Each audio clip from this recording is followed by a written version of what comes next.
comic book fans everywhere. You are now listening to the official Crossover Comics Podcast with your hosts at JJ's Comic Stuff and at Longbox Entertainment. What is going on, everybody? You are either listening or watching to the official Crossover Comics Podcast. My name is Jeremy, one of your co-hosts, and as always, I am joined by my co-host, Michael, aka Longbox Entertainment.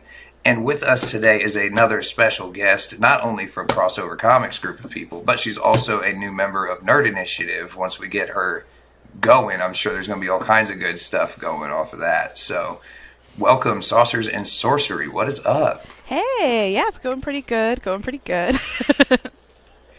How are you guys doing? Doing all right. Can't complain. A little tired, but you know, if you ain't tired, you ain't doing nothing, right? So. That is so true. That is very, very facts, true, man. Yeah. So, Jess, I have wanted you on the show for so long. Okay, for so long, I've wanted you on the show because I'm like, we need to have her on the show. We need to talk about all things Wonder Woman, horror, all that stuff. Okay, because I know that's your expertise. But for the people who may not know you, let us know, what is your comic book origin story? How did you get into comics? Yeah, so I was kind of always into like superhero stuff as a kid. Like I loved, Batman the animated series, the like 90s X-Men cartoons. And then when I was in high school, The Dark Knight came out. I think I was either a sophomore or a junior when that came out. And I had my first car and my first job that like paid money. And I remember going to the local Barnes and Noble and they had this like end cap and it had a bunch of like recommendations from the people who worked at the store. And one of them was Joker by Brian Azzarello. And the recommendation said, if you liked Batman the Dark Knight, you'll love this. And I immediately was like, well, I'm buying this. Like, because I'd already read like manga when I was younger in high school and middle school, but I'd never like gotten into comics. And then I just immediately fell in love. I just started going to my local comic book store and just like picking things up out of the dollar bin, not knowing what I was doing. And then when I was in college, I had a friend of mine who was like, oh, you like comics? Have you read this, or this? And I was like, no. And instead of him saying, oh, you're like a fake fan, he was like, do you want to borrow my books? And I was like, absolutely, yes, I do. Yes, that's the way to be. Yes. Yeah, it's exactly the way to be. And then I think it was my junior year of college was when the New 52 started. So me and about 3 of my other friends, we would go to the comic book store every Wednesday or Friday, mostly Fridays. We'd pick up books, and we'd each pick up like 2 or 3 titles. And then we'd go back to campus, have dinner, and then we would read and then pass our books around. So, like, if one person's buying Batman, awesome. One person's buying, like, Wonder Woman, and then we would just all share books and pass them around. That's awesome. And then it's kind of spiraled from there. That's awesome, especially, like, being in college, because everyone's broke when they're in college. So, oh, my God, yeah. That's the best way to save money, man. Oh, yeah. Oh, it really was. I love that. But, now since you told us that, I want to know, what is it about Wonder Woman? I know that's your girl. I know that's your favorite. What gravitates you to Wonder Woman? So I've always loved like Greek mythology. Always loved Greek mythology. I've joked with my husband that my mom raised me on equal parts Star Trek Next Generation and Xena Warrior Princess. And JJ's like, yeah. And it was around, I want to say like 3 or 4 issues into the New 52, and we were talking about comic books in my friend's dorm room, and a friend of ours, his girlfriend's like, oh, well, if you like this, have you been reading Wonder Woman? And I was like, is it good? And she's like, do you like Greek mythology? And I was like, go on. And I immediately went to about 2 or 3 different shops and found all of the Wonder Woman issues up until that point, and then immediately kept reading on after that, and I was immediately hooked. Hooked. Yes. You know what's funny? The New 52 Wonder Woman was actually my first Wonder Woman series. So yeah, that got me into the character, because I was like, oh my gosh, she's badass. Yeah. And see, I'm still trying to get into like a lot of DC characters, and Wonder Woman's one of those. I literally like last week just started reading Rebirth. So Rebirth is that's good. basically my starting point for Wonder Woman right now. It is a very good place to start because it was one of the books during Rebirth that was, I think it was either bi-monthly or weekly instead of monthly. So there was a main story and a backup, and the backup on Wonder Woman was an origin story. So you would be getting like plot in the current day, and then your next issue would be in part of the origin story. And the way they collected it in the trades, volume 1 is like, here's the story starting at Rebirth, and then volume 2 is all of the origin story. So you can read either volume 1 or volume 2 first, and it doesn't really matter. Right. Okay, that's cool though. That's a good way to set it up. It is. I love what they did with the Wonder Woman books, especially because one of my friends, she's a huge Wonder Woman fan, and she had the first 2 volumes of Rebirth. And like one day, me and my wife, we like went over to their place and like we're chilling. So I'm like, I'm one of those people. I like to look at everyone's comic book shelves. I don't know why, bro. I do too. So I'm looking at Wonder Woman. I was like, hey, you mind if I like read that real quick? She's like, yeah. And I read it because it's the story where they actually like found a way to get rid of the curse for Cheetah and all of that. And I really loved it. And then when I found out that Greg Rucka wrote that, and supposedly he has like a legendary Wonder Woman run, like pre-New 52, and I want to read that so bad. It's very good. It is.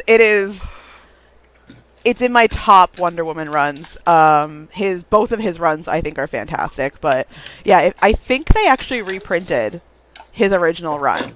Okay. I've seen it. Like, I have the old out of print ones because I got into that run before they did the reprints. So I was like hunting on eBay, hunting like random like used vendors on Amazon, and now they're just like, oh no, we're reprinting it now. But that's part of the fun of being an actual like hardcore collector is the hunt for some of this stuff. Because it's cool to find the collected editions and have it all, being able to read it. But if you can find all them old single issues, that's so much fun to hunt those down. It is. Because once you get like 5 or 6 of them, then you got to complete the run. I mean, then you don't have an option. Most collectors, their OCD is going to take over at that point. Facts. And I was hunting the old trades. Like, I was hunting the old out-of-print trades. And those are honestly probably harder to find than the old single issues are. They absolutely were.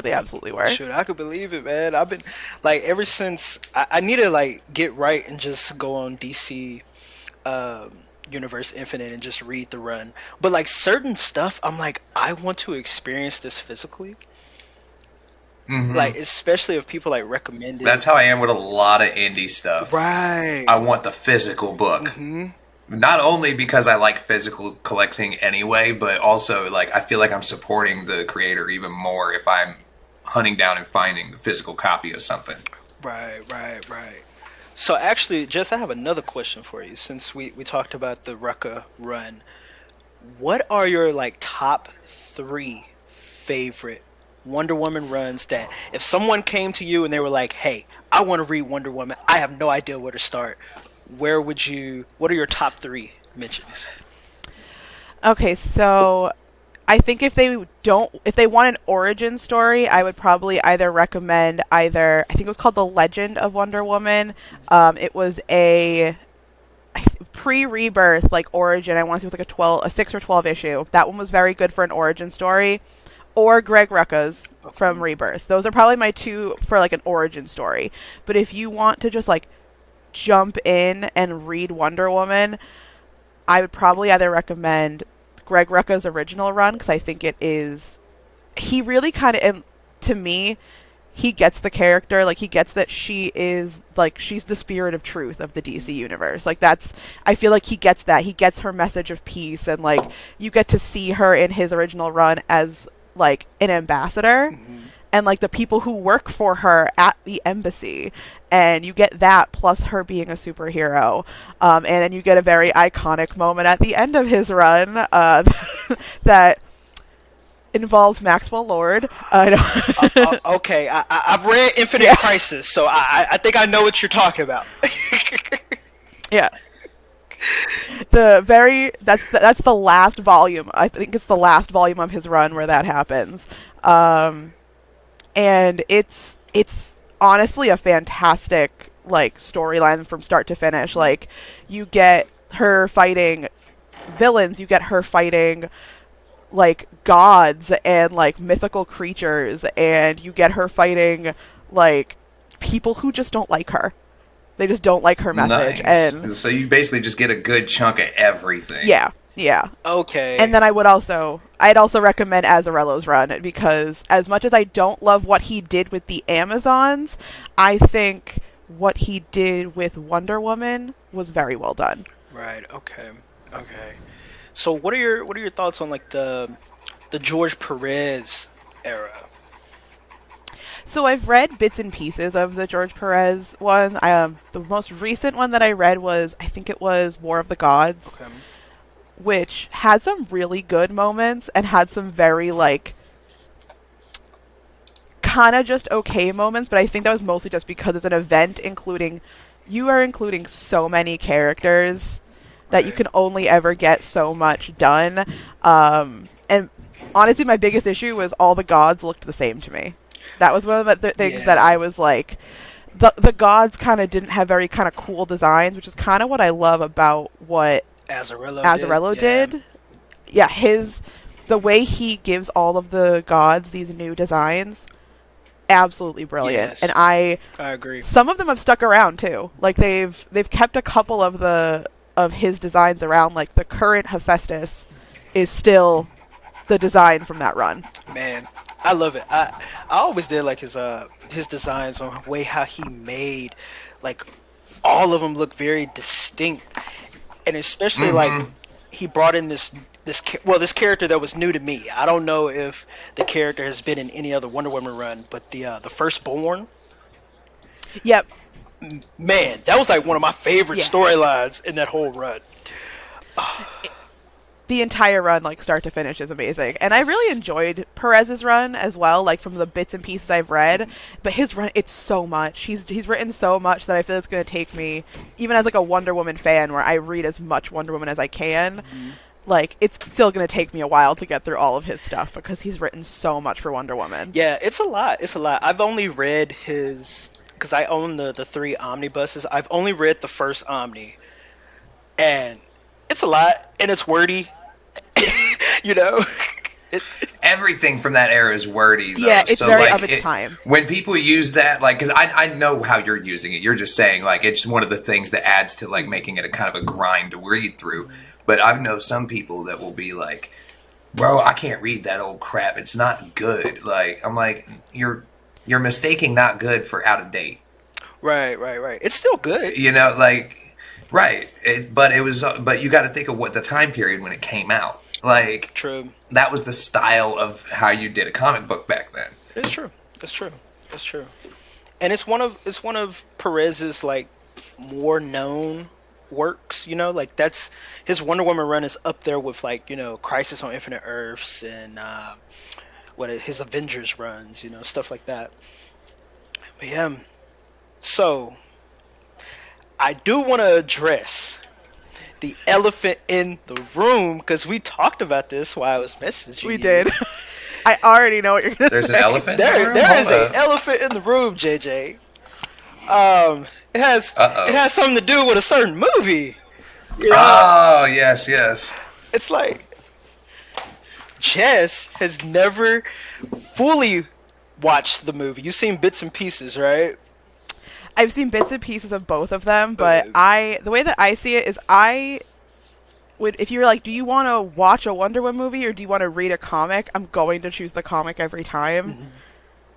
And every single time I'm like, oh yeah, I'll watch a little bit. I'll like catch pieces here and there, but I'd rather just read it. And I'm just like, it's the same with like Marvel and stuff. There's so much of like the Marvel movies and like projects that I haven't seen, or I haven't seen fully, or I've only just like half watched, just because if it's a comic, I'd rather read it. And depending on like the property, I'd rather play it, like Injustice. Like, Right. then again, I read Injustice and I played Injustice.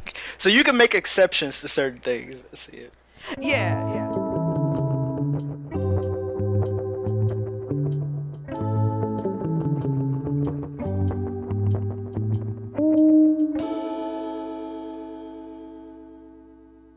I see it.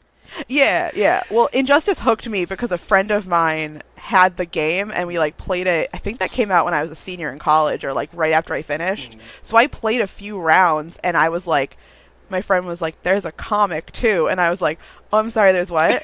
And then like I found a used copy of the Ultimate Edition for PS3, read the comics, played the game. Like, I love the Injustice universe, but they do my girl Wonder Woman dirty in that.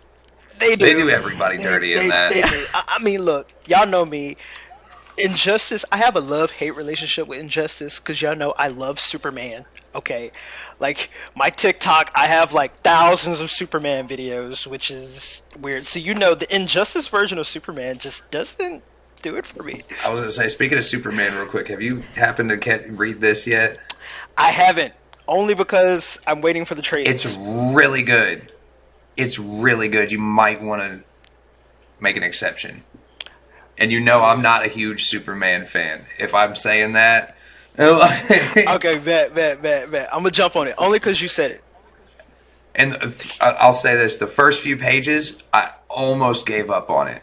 Really? Because it was going for a very tired new trope that's been being used a lot. And I was just like, really? Like, does every story have to start out this way now? Like, right. But you'll see what I mean when you read it. I don't want to spoil it for nobody. Okay, bet. I'm gonna go to my LCS and see if I can like find it. Cause I'm like trade. So when it comes to like the Superman trades, I just wait for the trades. And I know Jess, you're kind of similar, where like you can wait for the trades. I like to binge. That's just me. Same. Yeah. The only thing that I have been buying the single issues for is the Batman One Bad Day. Mm-hmm. And I also, because of, I think it was that Nerdy Papa Bear in Discord, Swamp Thing Green Hell. I've heard you are not the only person that's mentioned that series, and now I'm like, you know, that's the one thing about being a part of Crossover Comics. Y'all are toxic, okay? My wallet hates me because of y'all, okay? Are you talking about this right here? Yep. There we go. I literally just happened to have this sitting next to me. That was so not planned. Okay, that's a sign. That's like 3 times I've heard this series mentioned. It's a sign. I have to read it now. Gosh. Bro, we had to wait like a year for that issue too, though. Like, it was ridiculous how long that took. I lucked out, and when I heard about it, it was when they reprinted the first issue, and I only had to wait a month for issue 2. But I was at a shop yesterday, and my best friend wanted to read it, so she actually grabbed books 1 and 2 at the shop we were at. Oh, she's gonna be so mad when she has to wait like 8 to 9 months for the next issue. Well, I was looking online just to see if I could find when book 3 comes out, and the hardcover collected edition is already up for pre-order. So I was like, oh, okay, and going in my cart right now, and going to pre-order that. Goes to Amazon right after this. Yep. Yeah. Yep. I know, I've heard a whole lot. Making some notes. And actually, this is a good segue to another one of your, you know, things of fandom that you love, horror. I am a big horror fan. Yes. Actually, I'm a horror guy too, so. A lot of people don't know. I actually really like horror. Like, I would dive in it. I know I haven't really made like any TikTok videos on it, but JJ got me reading Something is Killing the Children. I'm really enjoying that. And so yeah, like, what are some of your favorite like horror comics or stories? Ooh, so for horror comics, I'm always like up for trying anything new when it comes to horror. My most recent one that I think I like really fell in love with was The Nice House on the Lake. I've heard about that one. That was a really good one. I heard it might have been Comic Stash or Cody. One of the two of them, I heard them mention it. I think it was both of them. They were both raving about that series when it first came out. Isn't that James Tynion? And as well? I believe so, yeah. That one, I ended up picking the trade up, and I read it, and I was like, this is amazing, and immediately went and pre-ordered the second trade, which comes out in like a week, I think. Oh yeah. And then I'm just going to immediately drop whatever I'm reading and be like, gotta finish this. I need to finish this. Man, because I've noticed I haven't read a James Tynion horror book until Something is Killing the Children. And Really? Yeah, I've just recently, that was my first one. I keep hearing y'all talk about it. So I went on Hoopla and I'm like, all right, let me try it out, see how I like it. And If you want another one, this is like horror-esque, but it's UFO stories. Also by Tinian. It's brand new. It just came out this past week. bet the Blue Book. Is that what it is? Yeah, it was called Blue Book from Dark Horse. Bet. Yeah. And it's Tinian is writing it, but they're all like the series is going to be a series of like 5-issue chunks, and the 5-issue chunks are each a different actual abduction story from real life. Oh wow. Oh, that's really cool. Yes, it's something different. Like, I'm sure, people who aren't into alien stories and stuff are probably going to be like, it's kind of hokey, because most of those are labeled as nut bags anyway, but I think it's kind of cool. It's something different, and that's what I like Tinian a lot, is because he finds these random things to make comic books about, man, and he knocks it out of the park. Yeah, yeah. Because just reading the 5 issues of Something is Killing the Children, I was like, dude, these 5 issues are better than like his Batman work. Like, what is this is amazing. I just kept reading. Oh, just wait till you get into like volume 2 and 3, and then into House of Slaughter. Like, dude, I'm telling you, that's one of the best series out right now. Oh man. Oh. It's on my like short list to read in the next month because It's on it's gonna be on Amazon. Tinian is involved in production. All kind, dude. Yeah. Oh yeah. It just got it just got picked up by Amazon. I actually wrote an article for that on nerdinitiative.com. Make sure you go check that out. But just a little plug, just a little. I try to sneak them in there when I can. I got a lot of things to promote these days, so. Yeah. It's crazy. Yeah. So you said that. Dang, I just had like a brain fart. Dang. That's all right. That never happens. Oh my gosh. You were talking about how everybody's been talking about Tinian. Yeah, right? I'm like, whoa, okay, this is definitely going to be a clip on the TikTok. Okay. But yes, horror. So I feel like I haven't read as many horror comics as I was like to, because even though I do like to read horror, or that I like to watch like horror movies and stuff, I'm still a punk, okay? Like I still get scared, all right? Like, that's half the fun. it is. Right.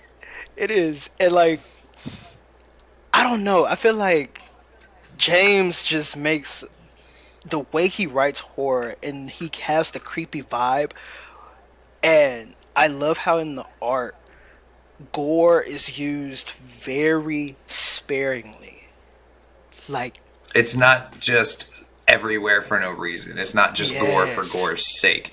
yes. And Everything you see actually means something in the story, like or at least it makes it feel like it does. yes. Oh man. I love it. And there's also so many like different kinds of horror too. So it's like, do you want something that's more like kind of has horror elements but kind of goes into other genres? Do you want something that's kind of maybe like in the superhero genre but sort of also has horror elements to it? Do you want body horror? Do you want like a thriller? Like, there's so many different flavors of horror too. So But then you can get into the supernatural stuff where you've got like magic or spirits, or you can just keep going and going and going. Absolutely. Yeah, that's one of the reasons I love horror, because there's so many different flavors of horror. So like, I could read something like Hellboy, and then I could go, and after reading Hellboy, I could go and read like something from Junji Ito, and they're going to have such different horror vibes, but they're both still horror and they're both still entertaining. Right. Actually, I think the Japanese, at least when it comes to like manga, I think they do, horror better than American comics. Bro, their comics, their movies, Man. their shows, like, bro, when it comes to horror, that part of the world's got it on lock. Yes. Yes. Because I've seen a lot of Korean shows and Korean films too that are just outstanding horror flicks. Yes. I just want to plug one manga that I've been reading that's so good. It's called Blood on the Tracks. Okay, read it. It will fuck with your brain. That's all I'm gonna say. It'll fuck with your brain. That's definitely going to be on my list now. I'm always looking for especially like new horror manga to read because I am a diehard Junji Ito fan.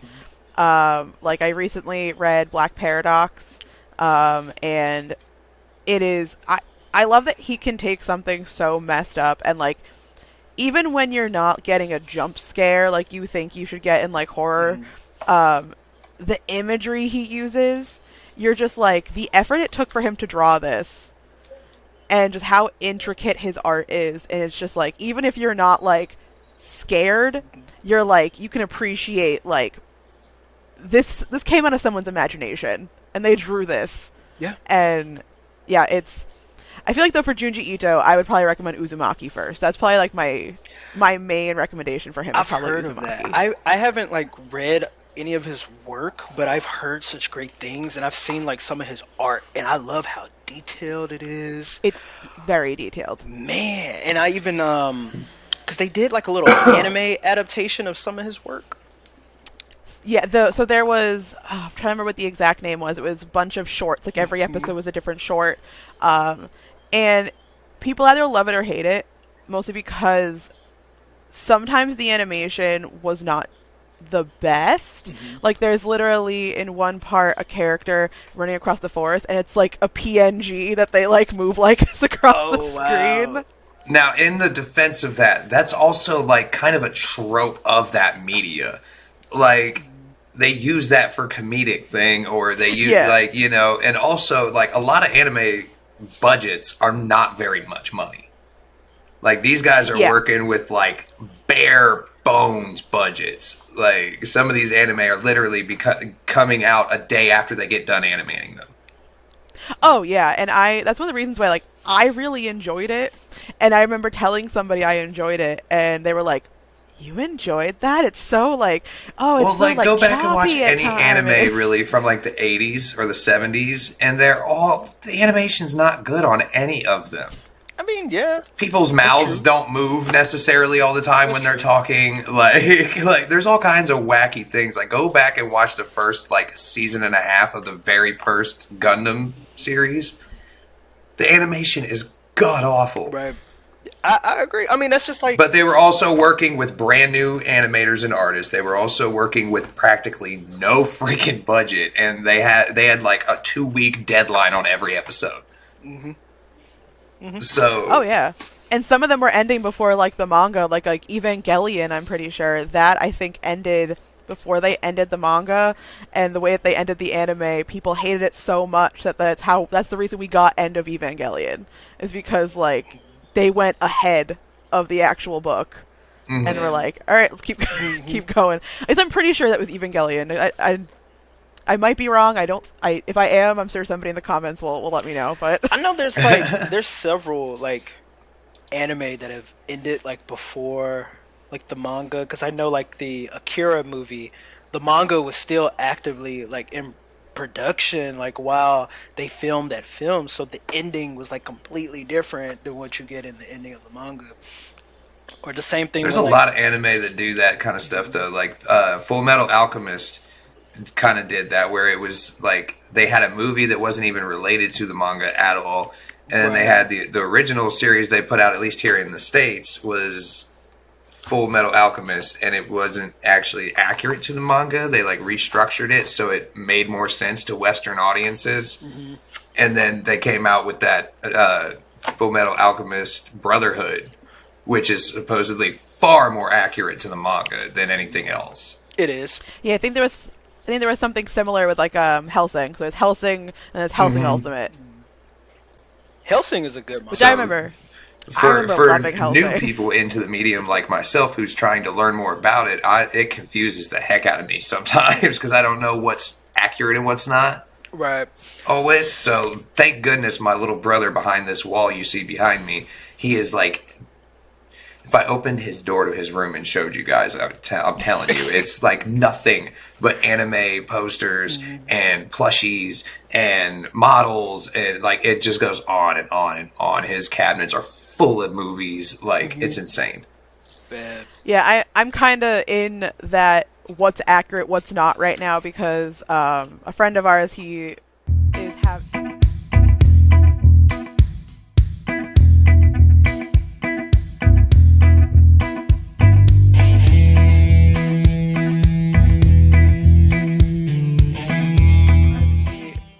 have. He comes over every couple weeks and we watch anime, and we've been watching through Slayers, and Slayers has like AMVs, and then there's the TV show for Slayers, and I'm like, so does this take place before or after? And he goes, yes.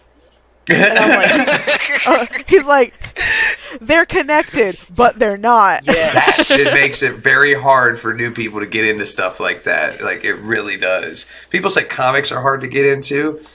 Anime's a beast unto itself. Yeah, it is. Honestly, like with me, similar to you, Jess, like I rather you with like movies, I rather read a manga than watch the anime.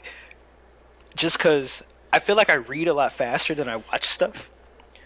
Exactly. Yeah, I feel that very much. So for me, it just really depends on what I'm watching or reading or whatever, and then it also depends on how much time I have when I'm trying to consume that. right. If I don't, because it takes me longer to read something sometimes than it does to watch something, and I can also have something playing while I'm doing other stuff. I can't read and do other stuff at the same time. Right. I feel that. I'm always reading some, man. Like sometimes I be at work, read, like, even though I shouldn't be. Oh, trust me, there's a whole stack of stuff here that I still need to read. Like, But yeah, another thing I really wanted to talk about, because I know, Jess, you really like indies, right? Like you really I do. I do read a lot of indie stuff, and as far as like the main DC Marvel, I lean more towards DC, but I do read a lot of indie books. Yeah, so I was just wondering, like, as of right now, if you're reading a current indie series, like, what is your favorite indie that is out right now? Ooh. Well, I already said something. I already said Nice House on the Lake, but I just read Grimm Volume 1 today, and I really enjoyed it. That's probably the most recent one that I read that I was like, okay, yeah, this is really good. I loved the art style, the coloring. I immediately was like, can I pre-order Volume 2? And I was able to. It is up for pre-order. But yeah, as far as indies, that's the one that I've probably most currently that I read. I mostly read a lot of backlist, though. So like last month, I read through the second half of House of Mystery, which I think was from like early 2000s, like Vertigo. Okay. And before that, I read through The Dreaming, which was from like 2018, also like DC Vertigo. Okay. You know, actually, the fact that you said The Dreaming, it made me think of like Dream from the Sandman, and I know you love the Sandman. I do. It is my favorite graphic novel series of all time. So, you know what's great? So, I actually, it was weird. Like, I thought about you today because I was reading Dark Knight's Metal. And I know you like metal as well. I don't know why. I know you like metal as well. So, I was reading Dark Knight's Metal. And, you know how, have you read it before? You have? Okay. I have read metal and death metal. And then, like, when Dream shows up, I'm like, oh, hey there, man. I didn't know you were going to be here. And then the fact that... I know you! And then the fact that... Because this was my first time reading Dark Knight's Metal.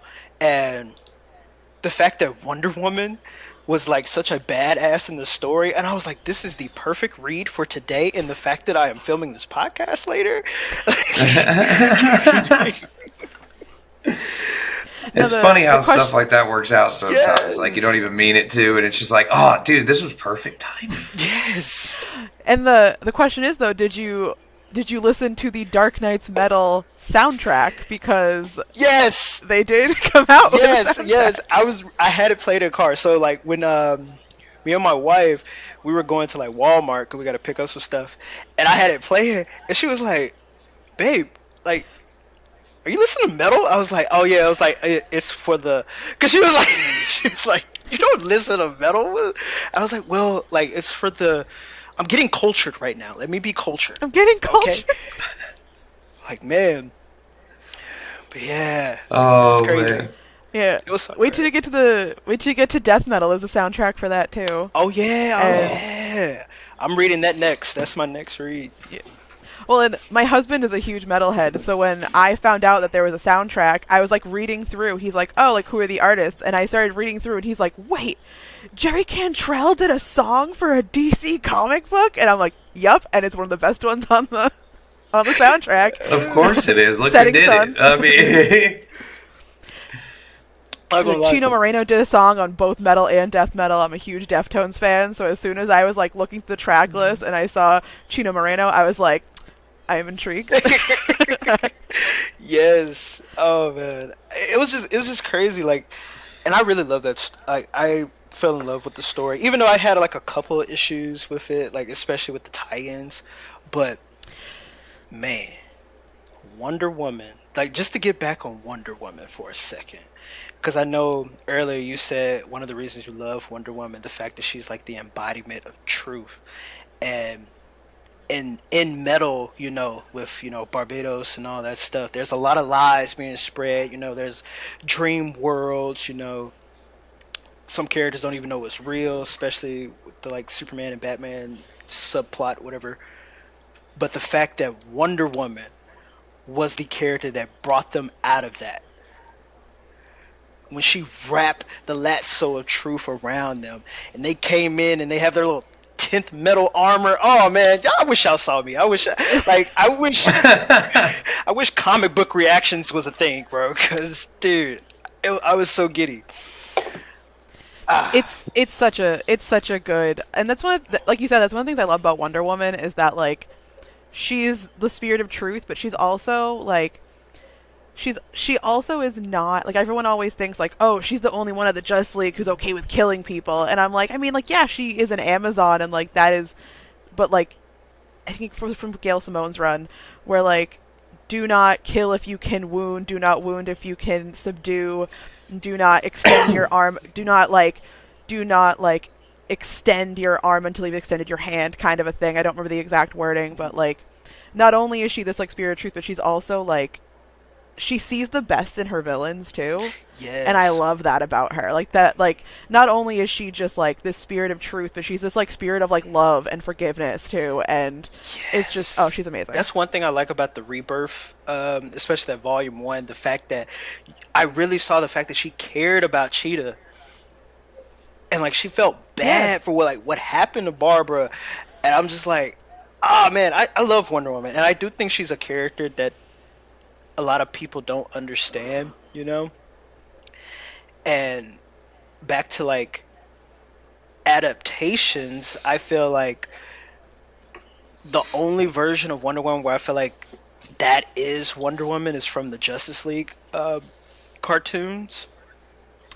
I agree. I agree. I think they really do her very well in those. And I remember watching those as a kid 100%. and loving them. And like every Wonder Woman episode, I remember enjoying so much. And I also love her and Batman like together. Like, How she's constantly hitting on Batman and he just wants none of it. he's like shot. He wants it, but he's like, no, I am Batman. I can't be Right, happy. like, I have to be... Right, I have to be Mopey. Oh man, I love it. Actually, and speaking of that, Jess, this is another segue. We have a lot of segues up in here. JJ, did you read that issue? Which issue? JLA number 90. No, I did not because I couldn't remember what you said because you didn't send it to me. I didn't? You just said it. No, you just told it to me during a live on TikTok and I was not anywhere to write it down. You never sent me the thing on text, I don't think. My fault. That's my bad. That's my bad. Okay. Anyway, if anyone loves like Wonder Bat, JLA number 90 is the issue for you. It's one and done story. It is so beautiful. I really wish it shows you the possibilities of Wonder Woman and Batman if they actually were in a relationship, and how beautiful it could be, and also how devastating it could be at the same time. So, man. Well, because she's immortal. Hmm.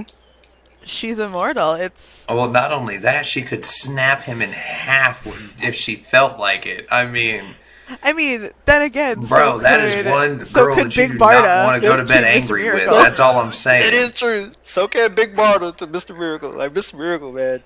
Like, bro, like, y'all boys better be careful, man. So could Black Canary to Green Arrow. At Like, least that's more of an even matchup, though. You know what I'm saying? It's not like a god punching a normal human being, like That is true. That's kind of why without I like all his armor suits and all his fancy stuff. Man, I'm sorry if Wonder Woman punched him in the stomach because she was mad one day. She could end him. Be over with. That's kind of why I like her and Siegfried in the current Wonder Woman run, Becky Cloonan's run. If you haven't read it, it is absolutely fantastic. Longbox, you mentioned you were reading Metal. Once you finish Death Metal, Becky Cloonan's run, Volume 1 Afterworld, starts right after Death Metal. Okay.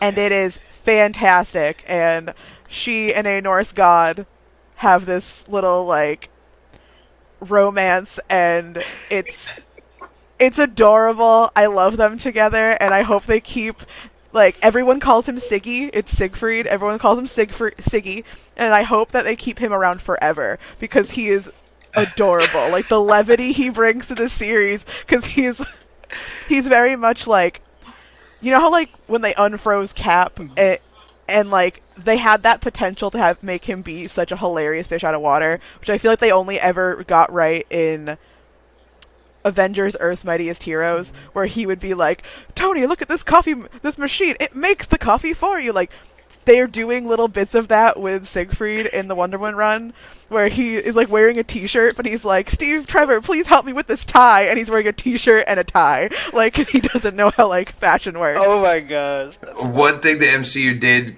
they did venture into that a little bit with Cap in one part. I think it was in the first Avengers movie, where they're all sitting around the table and Robert Downey Jr. makes some kind of movie reference or something, and Cap just goes, I understood that reference. Because it was about a really old movie that he had actually been able to see or whatever. It was a Wizard of Oz reference. Oh, that's what it was, Yeah, yes. it was a Wizard of Oz reference. But, yeah, I feel like they could have done so much more, like, absolutely doesn't understand culture things with Steve and with Bucky. Like, True.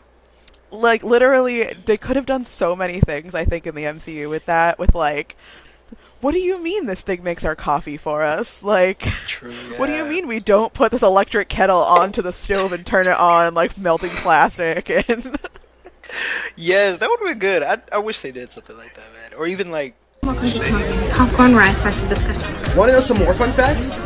Isn't it awesome to see some of your favorite content creators and favorite people, honestly, if you follow here on this tab, be a part of this amazing community called the Nerd Initiative?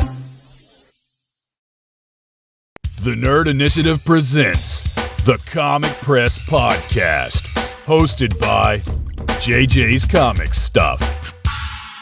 Or even, like... They need to give us, like, a quote-unquote behind the scenes with the Avengers, like, all that little stuff, like Thor trying to figure out an elevator. Oh. You know, like, simple stuff like that. Like, somebody who's never been in one, you're like, what the hell is this little box I'm getting into? Like, You know what's crazy? That's actually... we need a fluffy slice of life superhero series. yes. I feel would like we need kill some for of that. a fluffy slice of life. I feel like that would bring a new audience into comic books, too, if there was more stuff like that in there. Honestly, if you do want, like, a slice of life type of superhero thing, if you have webtoons, Wayne Family Adventures, it's very slice of life. I love it. Like, there's a whole little chapter about Alfred's cookies and how the Bat family just loves Alfred's cookies, bro. Like, see, I need to get back on Webtoons and check some stuff out, because the first time I got on there and looked at stuff was back when Webtoons first came out.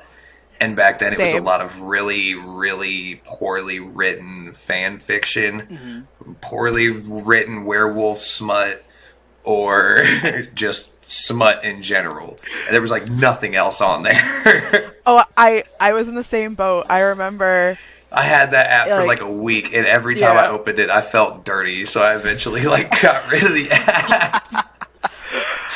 But like I said, this was back in like when did that app come out? Like 2009, like right after smartphones became a thing.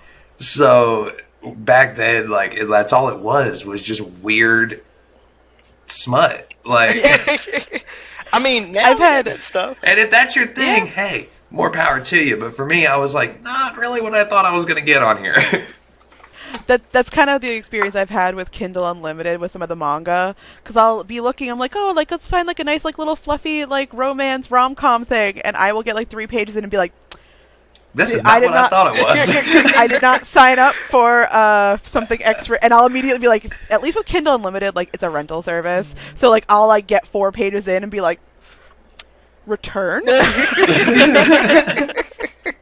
Because it's like a rental service, like the library. Like you're basically borrowing it and then you return it at the end. So at least with that, it's like I didn't purchase it. Like I pay my it's not pay on my the credit fee card every report, month. you know? That's funny. Oh man. But yeah, now like DC, they have like a whole like license on like webtoons. They have like a right. Like now, I know there's like a whole bunch of indie creators that get on there and put their comic books up there. There's a lot of manga writers that put their stuff. Like there's a lot of actual content there now. Mm-hmm. But in the early days of that app, it was a little bit scary. You know? Is Webtoon the one that has the Jeff the Land Shark comic too? Because I've seen some of those ones. I think it is really it's either Webtoon or it's Comixology that got the Jeff the Shark one. I think so. I want to say it was Webtoon. I just know it's funny. But yeah, Wayne Family Adventures. I recommend that, and I also recommend this Red Hood comic that is on there as well. It's pretty good. Because actually, it has. I'll have to re-download the app. I mean, hey. Those 2 is all I recommend now. Everything else, I don't know. They'll be like, oh, like I said, it's probably a whole different atmosphere on that app nowadays. Back in the early days, it was weird stuff, but I digress. I read like half of Lore Olympus on there, but the thing about a weekly comic where you know that it's a romance and you know that these characters are going to end up together because it's Persephone and Hades, it was so slow burn that I was like, too slow. This is too slow. Like, I need something to happen. Also, some of the Greek gods are done so dirty in that. Like, Ares gets done so dirty in like if you've read Lore Olympus, like the Greek gods are terrible, but I feel like Apollo gets done so dirty. I'm like, Apollo's like, all the gods are terrible if you read actual mythology, but I feel like Apollo they're all awful so dirty in Lore Olympus.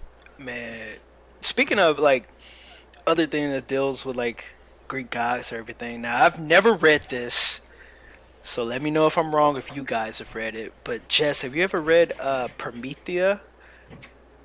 It's on my list. I actually recently bought a poster collection because it had Sandman Overture posters in it, and some of them are Promethea covers, and the posters are so beautiful that I'm like, I think I need to look into this series a little bit. Right. Because I feel like that would be right up your alley. Because every time I've seen like art from it, it kind of gives me like a Wonder Woman, Greek mythology vibe. And it's written by Alan Moore, so it's going to be pretty good or decent. At least good. Yeah, at least good. So that was something I always wanted to check out, and I just never had the chance. It's kind of hard to read everything, But, oh my like TBR, like to be read pile is like, it never gets smaller. Especially because things are in like series too. Mm-hmm. So I'll be like, oh, maybe I want to, like I recently was really wanting to read some more X-Men.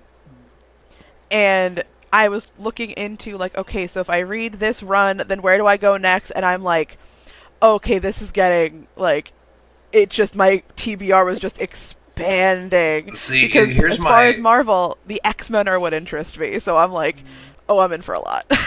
Yeah, because my take on the X-Men is this. You know how somebody would be like, hey, this month I'm going to do a deep dive into this character or this storyline or whatever. You know, somebody like, you'll focus on a certain character for like a month.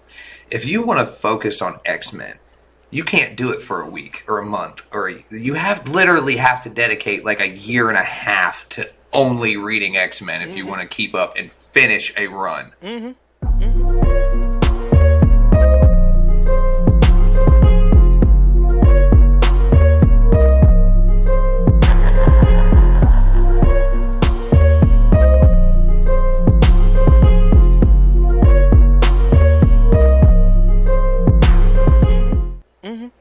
To get with how many tie-ins, because not only are there tie-in issues to each major event, but all of the single issues by themselves, the separate series, all also tie in together into a bigger overall story every time. The current, we talked about this with Cody Collects over on the Comic Press with me, him, and Michael, and we did the math and I did the research. The current run of X-Men is still the same event that started back in 2021, which is Destiny of X. There are still currently 137 something issues in this one event of X-Men, and it's still going. Nope.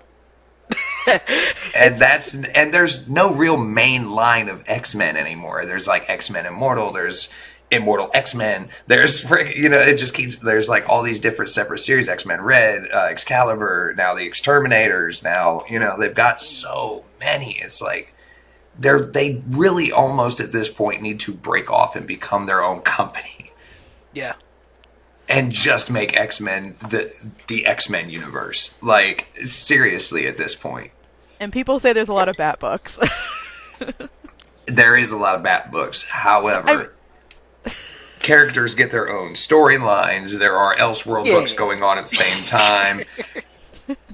We can still the Batman follow stuff is yes, it's still followable. You don't have to read everything to know what's going on.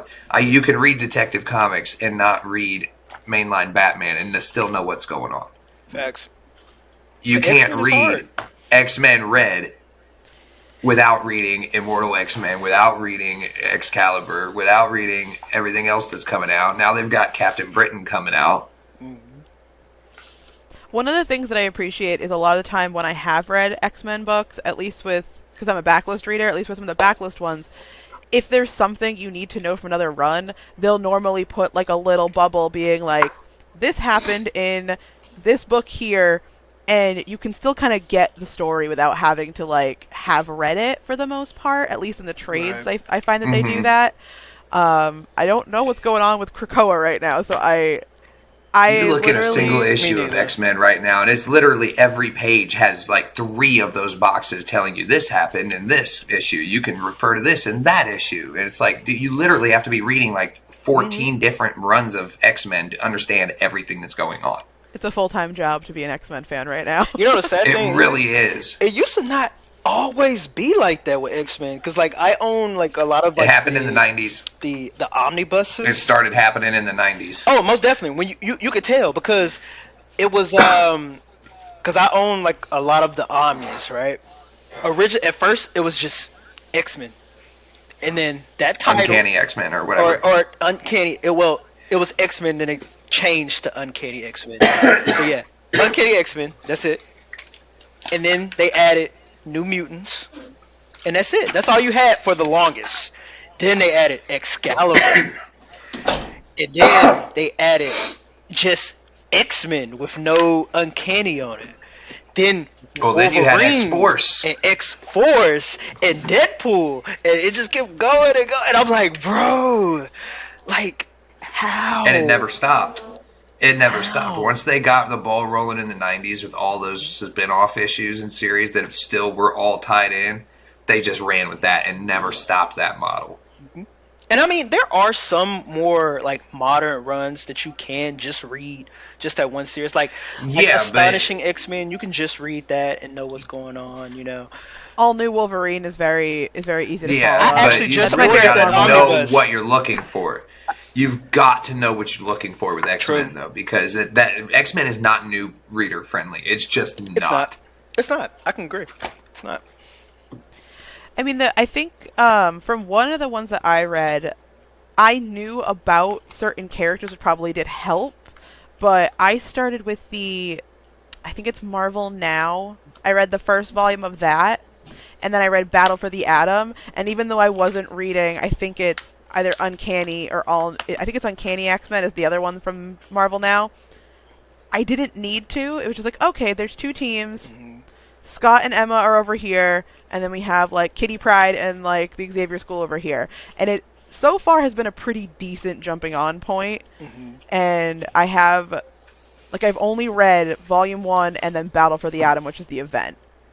It so far seems pretty Coherent. Coherent, but as the run goes on, I don't know. I'm hoping.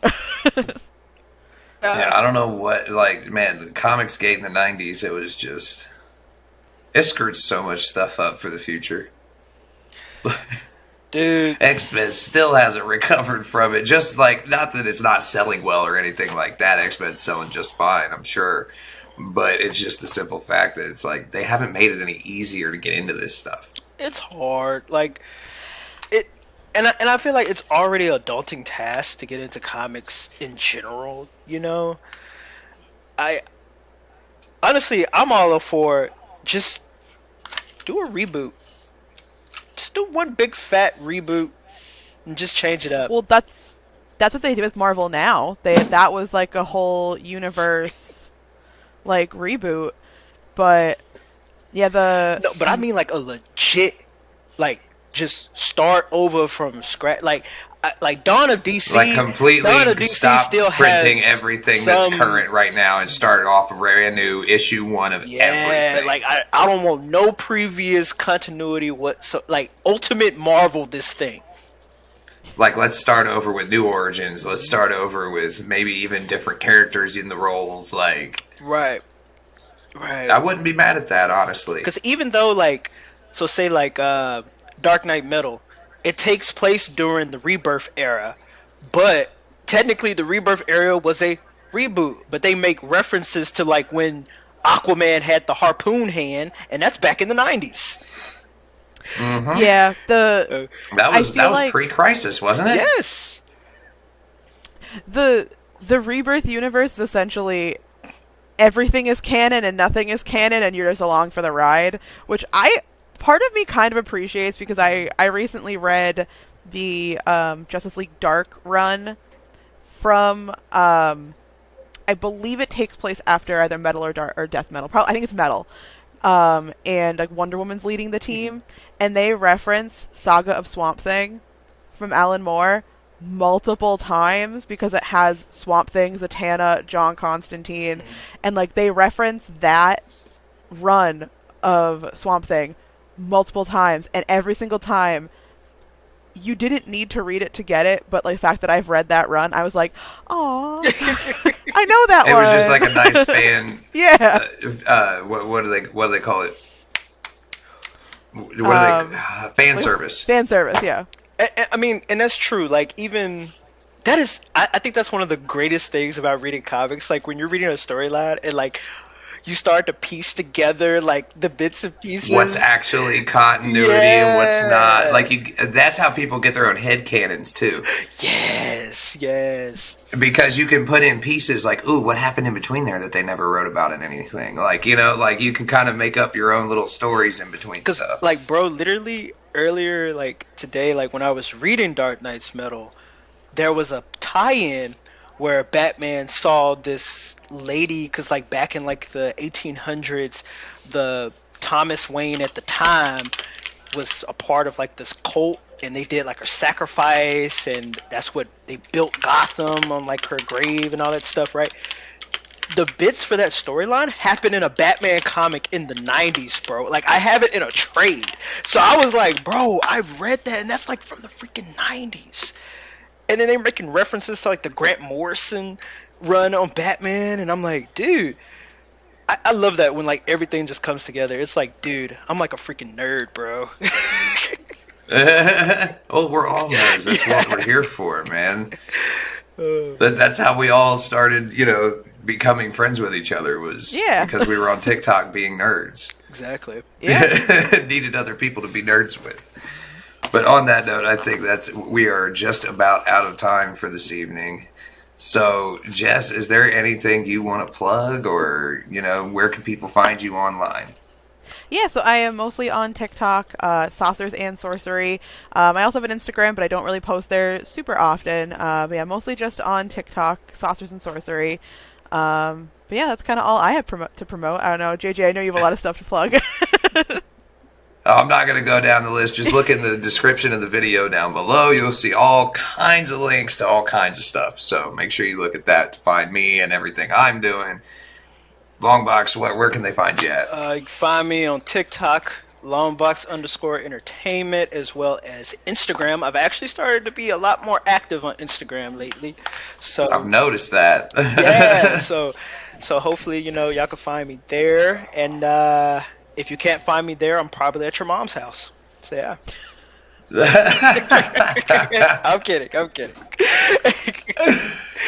And on that note, everybody, make sure to always be safe, be kind, and take it easy. We will see you guys next time.